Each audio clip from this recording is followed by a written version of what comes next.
जय हिंद प्यारे बच्चों और साथियों। आज हम लोग बाल विकास प्रश्नमाला की नई सीरीज़ शुरू कर रहे हैं और इस नई सीरीज़ में जुड़ने के लिए आपका तहे दिल से स्वागत है।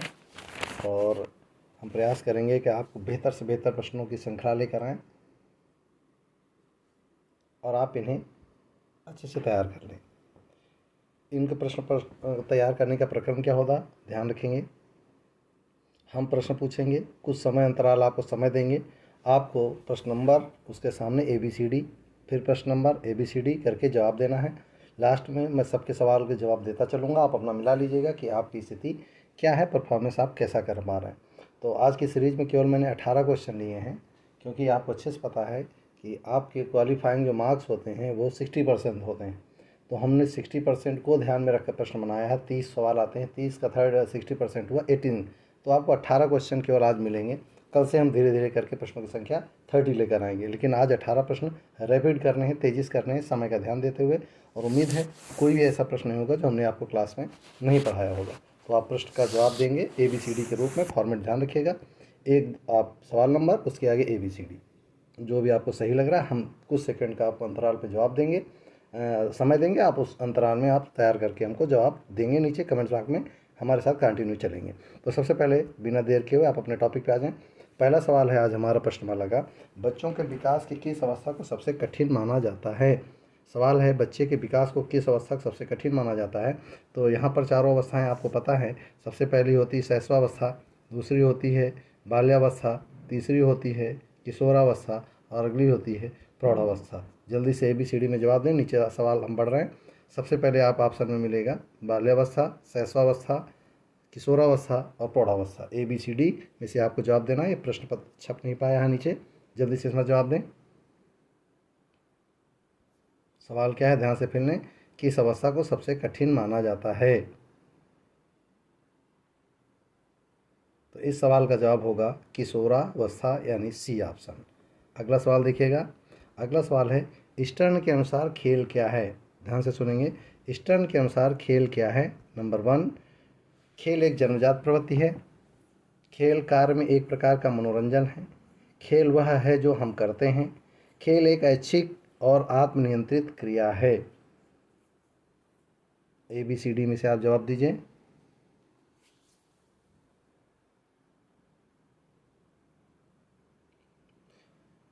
इस प्रश्न का सही जवाब है ऑप्शन D, खेल एक ऐच्छिक और आत्मनियंत्रित क्रिया है। अगला क्वेश्चन, क्वेश्चन नंबर 3,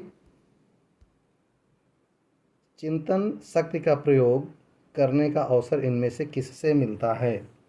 चिंतन शक्ति का प्रयोग करने का अवसर इनमें से किससे मिलता है। आपको ऑप्शन जवाब दे रहे हैं। ऑप्शन पहला है तर्क, नंबर 2 है विवाद, नंबर 3 समस्या समाधान, नंबर 4 AT यानी सभी के सभी।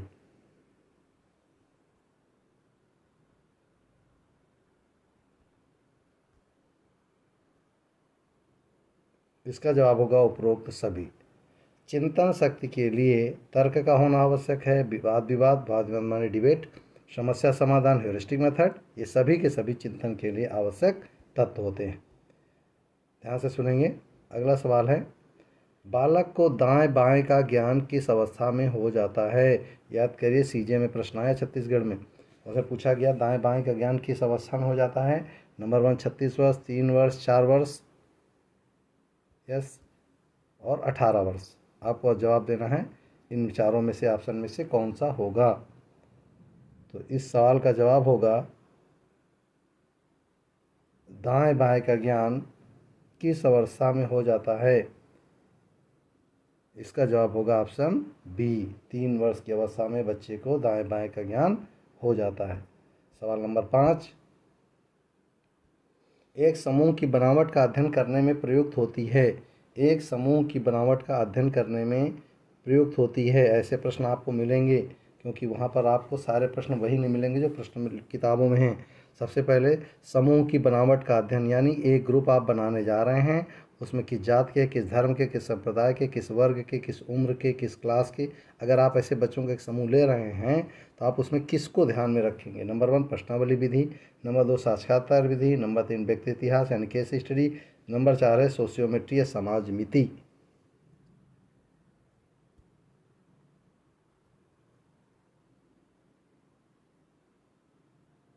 सही जवाब होगा समाजमिति। इसे ध्यान रखेंगे, JL मोरेनो, फिर से नोट कर लेंगे, JL मोरेनो, ये नोट कर लीजिएगा आपके उसके लिए एग्जाम के लिए। JL मोरेनो ने सोशियोमेट्री का सबसे पहले प्रयोग किया था, बुगार्डस दूसरे हैं। नेक्स्ट ऑप्शन देखिएगा, नेक्स्ट क्वेश्चन, मनोविज्ञान इनमें से विशेषता क्या है? मनोविज्ञान इनमें से विशेषता क्या है? आत्मा का विज्ञान, मन का विज्ञान, चेतना का विज्ञान, उपयुक्त सभी।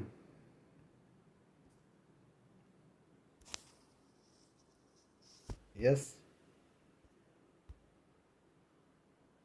जवाब देंगे।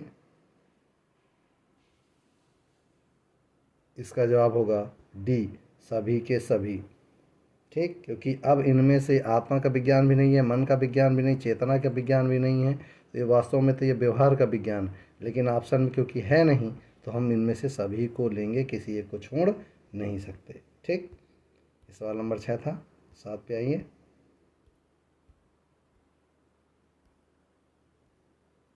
बच्चों को कम खर्च में वर्णमाला सिखाने का सबसे अच्छा तरीका क्या हो सकता है? बच्चों को कम खर्च में वर्णमाला सिखाने का सबसे अच्छा तरीका क्या हो सकता है? Flash card, radio, tape recorder, film.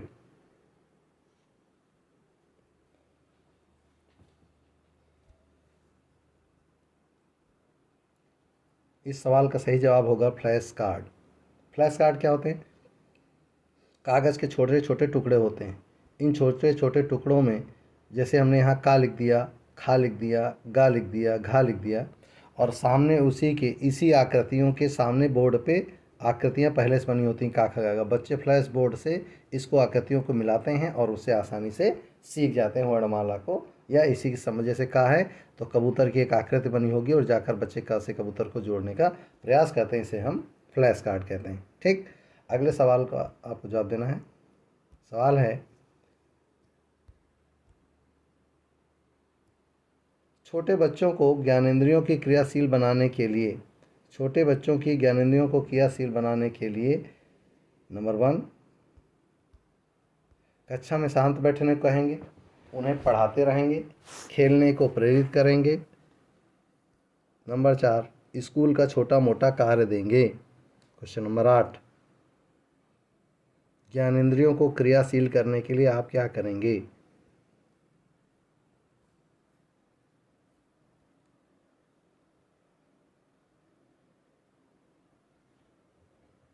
इसका सही जवाब होगा ऑप्शन डी, स्कूल का छोटा मोटा कार्य देंगे ताकि उनमें सभी ज्ञानेंद्रियों का उपयोग हो सके। वास्तव में इसमें ऑप्शन लिखने में गड़बड़ हो गया, क्रियाशील बनाने के लिए क्या नहीं करेंगे, और क्या नहीं करेंगे तब इसका जवाब होगा कक्षा में शांत बैठने को कहेंगे। यही है सबसे बड़ा इसमें नहीं, प्रश्न में जो आपके आया था पेपर में वहाँ था नहीं, और हमने इसको हाँ करके सवाल आपको दिया है। अगला सवाल है क्वेश्चन नंबर 9, शिक्षा के सप्तसूत्री उद्देश्यों में से निम्न में से कौन सा उद्देश्य समाहित है? जो 7 सूत्र हैं शिक्षा के, उनमें से कौन सा इनमें समाहित है?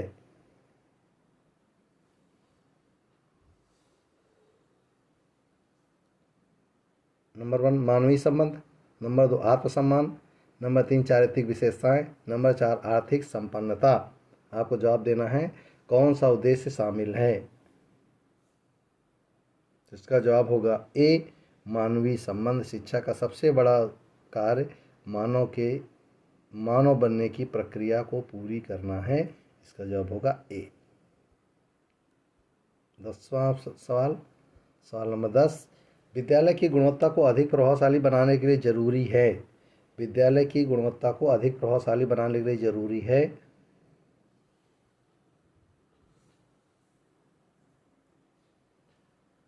नंबर 1, प्रतिबद्ध अध्यापक, आर्थिक संपन्नता, जन सहयोग, हर तरीके की सुविधाएं।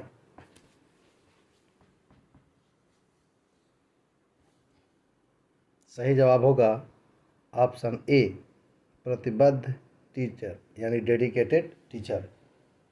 ध्यान से फिर समझ लीजिए, विद्यालय को गुणवत्ता को अधिक प्रभावशाली बनाना है, आर्थिक संसाधन, जन सहयोग, ये उसके सब्स्टिट्यूटरी वर्ड ही हैं, लेकिन वास्तविक अर्थ तो प्रतिबद्ध अध्यापक ही है।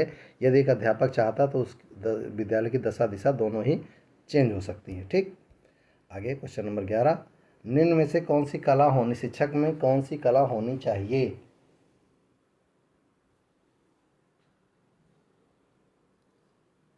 नंबर 1 हंसाने की कला, नंबर 2 चित्रकला, नंबर 3 संप्रेषण कला, नंबर 4 घुमंतू कला। इनमें से शिक्षक की कौन सी कला होनी ही चाहिए?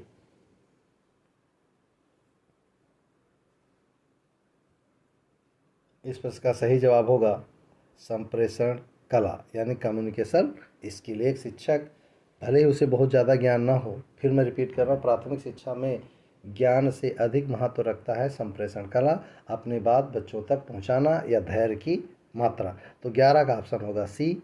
मैच करते हुए चलिएगा। क्वेश्चन नंबर 12, विद्यार्थी किस तरह के शिक्षक को पसंद करते हैं? नंबर 1 जो उन्हें कहानी सुनाता है, उनकी समस्याओं को सुनता है, जो कभी कभी डांटता है,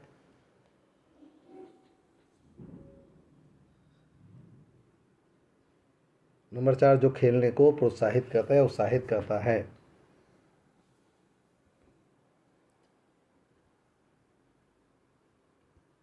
इस प्रश्न का सही जवाब होगा बच्चों की समस्याओं को ध्यान से सुनता है। आप अच्छे शिक्षक तभी बन सकते हैं जब आप बच्चे की बात को ध्यान से गौर से सुने, ठीक, क्योंकि हर बच्चा एक नई समस्या है आपके लिए, और वो हर तरह की समस्या आपसे शेयर करने लगे, आप उसका समाधान करने लगे, इससे अच्छा शिक्षक वो किसी को नहीं मानते। क्वेश्चन नंबर 13, विद्यालय में छात्रों में आपसी सहयोग की भावना बढ़ाने के लिए जरूरी है। विद्यालय में छात्रों में आपसी सहयोग की भावना बढ़ाने के लिए जरूरी है। नंबर 1 सहयोग भावना पर व्याख्यान दें, सभी अध्यापक तालमेल बनाकर विद्यालय के कार्य करें, सहयोग भावना से संबंधित विद्यार्थियों को कहानियाँ सुनाएं, असहयोग करने वाले विद्यार्थियों को दंडित करें। क्वेश्चन नंबर 13,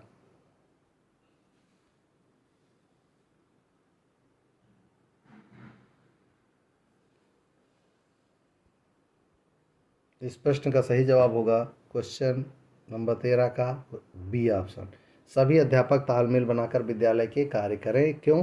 जब वो देखेंगे कि सारे शिक्षक ही आपस में मिलकर कार्य करते हैं तो बच्चों में भावना होगी, जब शिक्षक कर सकते हैं तो हमें भी करना चाहिए। अगला, पूर्व प्राथमिक स्तर के विद्यार्थी को दंड देने की सबसे कम उपयुक्त तकनीक होगी। बहुत महत्वपूर्ण क्वेश्चन है। पूर्व प्राथमिक स्तर के विद्यार्थियों को दंड देने की सबसे कम उपयुक्त तकनीक होगी नंबर 1 भावनाओं को ठेस पहुंचाने के लिए उससे माफ़ी मांगने को कहें, स्कूल से निष्कासित कर दें, ऐसे बच्चों की पिटाई ज़रूरी है, उसे कक्षा के छात्रों से अलग बिठाएं। क्या सबसे इनमें से आप सबसे कम किस चीज़ को वहाँ पर, यानी सबसे, अगर हायरार्की बनाए तो सबसे लोवेस्ट हायरार्की कहाँ पे रखेंगे? मैंने आपसे कहा था कि प्रश्न बहुत ही अच्छे हम लेकर आए हैं, आप बस इन्हें हल कर डालिए। इसका जवाब होगा स्कूल से निष्कासित कर दें। ये सबसे बेकार विधि है, ये हम उपयोग नहीं कर सकते तकनीक। क्यों? बच्चे को सुधारना चाहिए, निकाल नहीं देना चाहिए, ठीक। क्वेश्चन नंबर 15, अध्यापक के लिए सबसे ज़रूरी है सब्जेक्ट की डीप नॉलेज, धार्मिक भावना, रटने की कला, राजनीतिक कला। एक अध्यापक के लिए क्या सबसे ज़रूरी? अब यहाँ पर देखिए वर्डिंग सुनिए, अगर यहाँ पर शब्द लिखा होता प्राथमिक शिक्षक में क्या आवश्यक है, फिर लिखा होता माध्यमिक शिक्षक में क्या आवश्यक है, फिर लिखा होता विश्वविद्यालय शिक्षक में क्या है, और फिर लिखा होता केवल अध्यापक में क्या होना चाहिए, क्योंकि यहाँ न प्राथमिक है, न माध्यमिक है, न विश्वविद्यालय है, इसलिए प्रश्न के जवाब हर जगह अलग होंगे।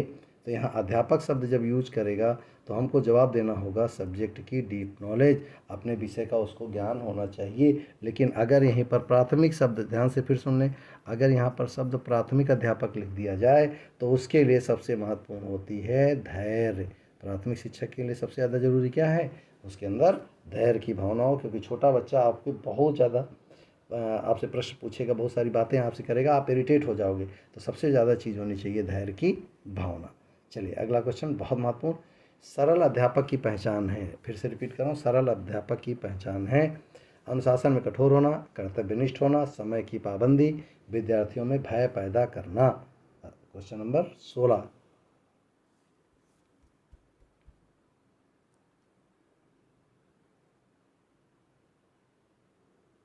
इसका जवाब होगा, आप सब जान ही गए होंगे, इसका जवाब होगा कर्तव्यनिष्ठ होना, अपने काम के प्रति ईमानदार होना। ये सबसे अच्छा शिक्षक का गुणधर्म होता है। क्वेश्चन नंबर 17, ये क्वेश्चन लिखने में गड़बड़ हो गया है, इसको ध्यान रखेंगे। इसमें है शिक्षण की सबसे अच्छी विधि कौन सी है। फिर से नोट करेंगे, एक अच्छी शिक्षा की, नोट करेंगे, अच्छी कक्षा की, लिखने में गड़बड़ हो गया है, कक्षा की प्रमुख विधि क्या है या प्रमुख विशेषता क्या है। अच्छी कक्षा की प्रमुख विशेषता क्या है। फिर से रिपीट कर रहा हूँ क्वेश्चन, ऊपर लिखना मिस हो गया। अच्छी कक्षा की प्रमुख विशेषता क्या है। नोट करेंगे सवाल नंबर 17, अच्छी कक्षा की प्रमुख विशेषता क्या है। नंबर 1 नवीन शिक्षण विधियाँ, नंबर 2 समुचित कुर्सियों का होना, नंबर 3 ब्लैक बोर्ड आकर्षक होना, नंबर 4 विद्यालय में चपरासी का होना। अच्छी कक्षा किसे कहेंगे।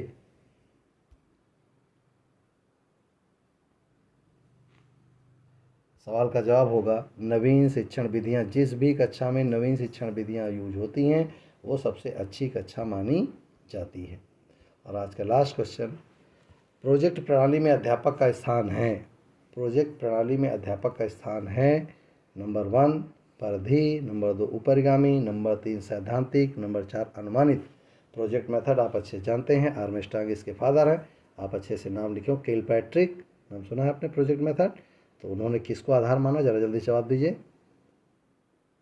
इसके लिए एक वर्ड यूज होता है पेरीफेरल। क्या होता है, पेरीफेरल, यानी कि परिधि। वो कहते हैं प्रोजेक्ट मेथड एक निश्चित सीमा के अंतर्गत एक निश्चित समय में एक निश्चित छात्रों की संख्या पर किए गए कार्य अनुभव को प्रोजेक्ट प्रणाली कहा जाता है। तो ये है क्वेश्चन नंबर 18, इसका जवाब होगा परिधीय प्रणाली। तो आपको जवाब देना था 18 प्रश्नों का। हमने आज सीरीज आपको 18 प्रश्नों की ही तैयार की थी। कल की प्रश्नावली, नेक्स्ट प्रश्नावलियाँ आपको 30 क्वेश्चंस की होंगी। आज फिलहाल इनको अच्छे से तैयार कर लीजिएगा, अपना आकलन कर लीजिए 18 में से आपने कितने क्वेश्चन किए। नेक्स्ट प्रणाली में नेक्स्ट प्रश्नमाला में हम आपको फिर से मिलते हैं। तब तक के लिए जय हिंद।